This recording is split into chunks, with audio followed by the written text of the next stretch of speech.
नमस्कार दोस्तों, स्वागत है आपका वैदिक परम ज्ञान में। दोस्तों, आज हम बात करेंगे भगवान श्री राम के जीवन में घटी उस घटना के बारे में जिससे उनका जीवन परिवर्तित हुआ।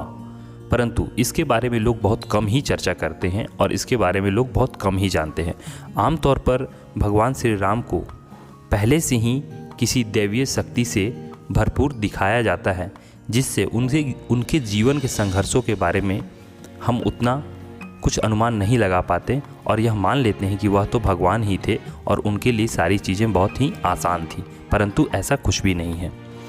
दोस्तों, बात उस समय की है जब युवा राम अध्ययन के बाद गुरुकुल से घर आए थे। इस वक्त उनकी आयु 16 वर्ष की रही होगी। राजभवन में कुछ दिन रहने के बाद राम की तीर्थ स्थलों और आश्रमों के दर्शन की इच्छा हुई। उन्होंने पिताजी से प्रार्थना की और उनकी आज्ञा पाकर लक्ष्मण शत्रुघ्न के साथ समस्त तीर्थों और आश्रमों के लिए निकल गए। वह महीने भर भ्रमण पर के लिए निकले थे। महीनों तक पूरे भारतवर्ष का तीर्थाटन कर वे सभी अपने घर लौट आए। राम ने राजमहल में प्रवेश कर पिताजी को प्रणाम किया। सभी गुरुजनों के सम्मुख नतमस्तक हुए और उन्हें अपने अनुभव के बारे में बताया। देश भर में यात्रा कर तरह तरह के लोगों से मिलने के बाद उनके मन में प्रश्नों का सैलाब था। वे बोले, हमने महीनों तक यात्रा की, पर अब जीवन के विषय में कुछ बातें मुझे समझ ही नहीं आती। कृपया मेरी शंकाओं को दूर करें। वे कौन सी दिशा है जहाँ दुख नहीं है? वह कौन सी वस्तु है जिसका नाश नहीं होता? वह कौन सा कार्य है जो माया या कपट से युक्त नहीं है? उम्र तरल है, एक रूप से दूसरे रूप में बदलती रहती है। मृत्यु कठोर है और बाल्यकाल या यौवन अनित्य है, पलक झपकते ही समाप्त हो जाते हैं। और ये लक्ष्मी क्या है, राज्य क्या, काया का क्या, अपने बनाए लक्ष्यों का क्या? इन सभी को तो समय काट ही देता है। यहाँ प्राणी मरने के लिए ही जन्म लेता है और जन्म लेने के लिए ही मरता है। सुख एकमात्र दुख देने के लिए है और जीवन मरने के लिए। फिर इस संसार में सुख कहाँ है?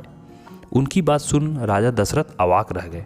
उनके पास उनके किसी भी प्रश्नों का उत्तर नहीं था, परंतु श्री राम की जिज्ञासा देखकर उनके गुरु वशिष्ठ जी बहुत प्रसन्न हुए और राजा दशरथ को परेशान देखकर उनसे बोले, श्री राम अब विवेक और वैराग्य से संपन्न हो चुके हैं।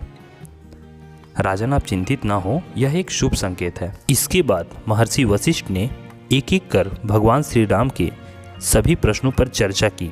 इस प्रकार भगवान श्री राम और उनके गुरु वशिष्ठ के बीच हुई विस्तृत बातचीत ही योग वशिष्ठ में पाई जाती है। इसी घटना के बाद उन श्री राम का जन्म हुआ जिनको हम सभी जानते हैं, लेकिन अक्सर श्री राम को ऐसे चित्रित किया जाता है जैसे उनको सब कुछ पहले से ही स्पष्ट था या दैवीय रूप से उपलब्ध था।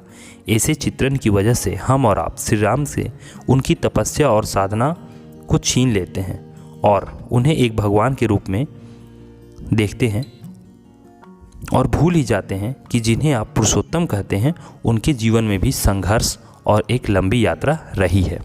तो दोस्तों, आपको यह वीडियो कैसा लगा कमेंट्स में लिखना ना भूलें और वीडियो पसंद आया हो तो इसे लाइक ज़रूर करें और चैनल को सब्सक्राइब करें। आपका हमारे साथ बने रहने के लिए बहुत बहुत धन्यवाद।